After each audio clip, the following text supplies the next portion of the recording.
The church I was attending as a little girl had a house of prostitutes not far from it. So you could see all the girls there. When people pass by, even when people are coming to church, these girls would be shouting out, you know, come round, you know, I'm cheap, it's not expensive. So we knew that that was a house full of prostitutes. So one day, one of the ladies, the prostitutes, came to the church. She said she wants to become a Christian. She wants to start attending church. So she came in, but some members were not pleased about it. And there was a committee who said, no, we don't want her sort in the church, because before you know it, the other prostitutes are all going to come and join, and then the church will be full of prostitutes. So if you allow one, all of them are going to start coming, and then I'm going to leave the church if that happens. I'm going to like stop coming here. I'm going to go to another church. I mean, it didn't make sense then. It doesn't make sense now. I thought that's who Jesus came for. You know, people like that. People like me, sinners, prostitutes. I thought that's what church is for, not for the righteous. So they forbade this lady from coming back. Today we're looking at Rahab. We're continuing with our series of women of the Bible, and we're looking at Rahab. Now, Moses had died. Joshua had taken over the mantle. He now is to lead the people of Israel into the promised land. They are on the east side of Jordan.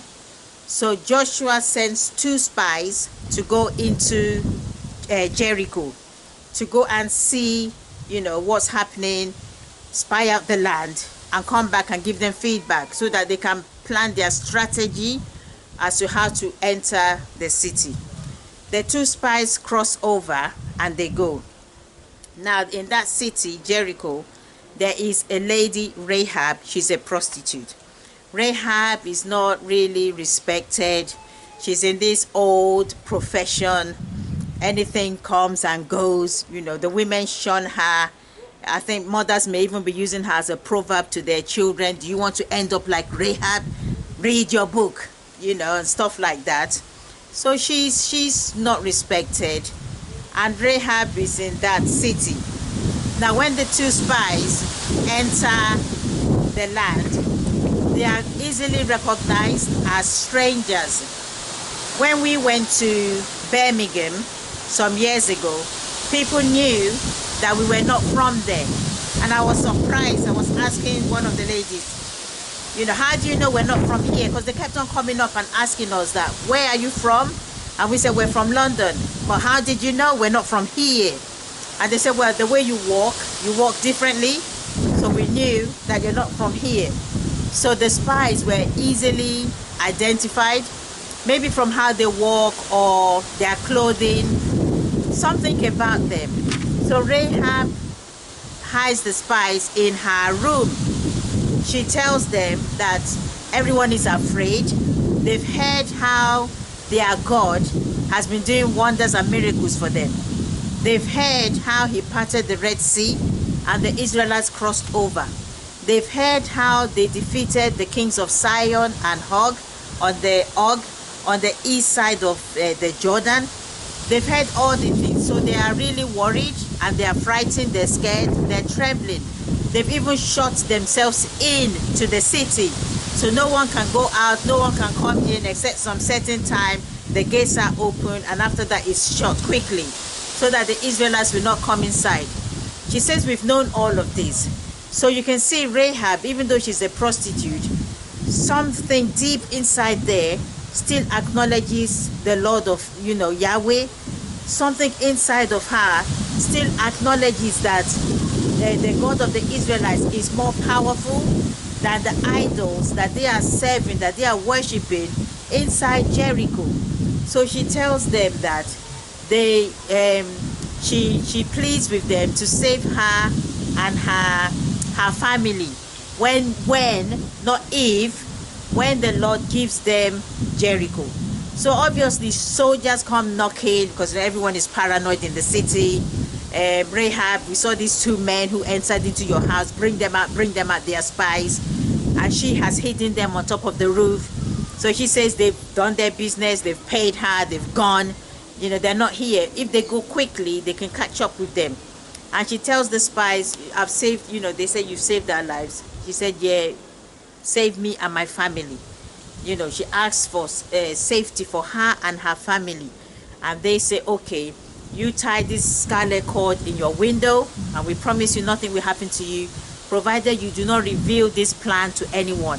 If you reveal the plan, we are not bound by this oath, we're not bound by this covenant. And if any of your family members leave this room and they go outside, they will be killed and their blood will be on their own head. But provided you're all inside here with that scarlet cord on the window, we promise nothing will happen to you. She lets them down the window, they flee to safety, you know. And I will add my summary of Joshua at the back of this video so you can see the full picture. So they take Israelites conquered Jericho, and Rahab and her family were saved as they promised. Now Rahab the prostitute, she ended up marrying one of the Israelites called Salmon. Now some people say one of the spies was Salmon, and that's who she married. I do not know, but she married an Israelite called Salmon, and she and Salmon went on to have a baby boy, Boaz. You know, Ruth's husband, Boaz.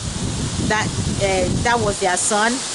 And then Boaz married Ruth, and they had a baby boy, Obed. And Obed had Jesse, and Jesse had David. And David, you know, that's the line where Jesus came from. So can you imagine Rahab, the prostitute?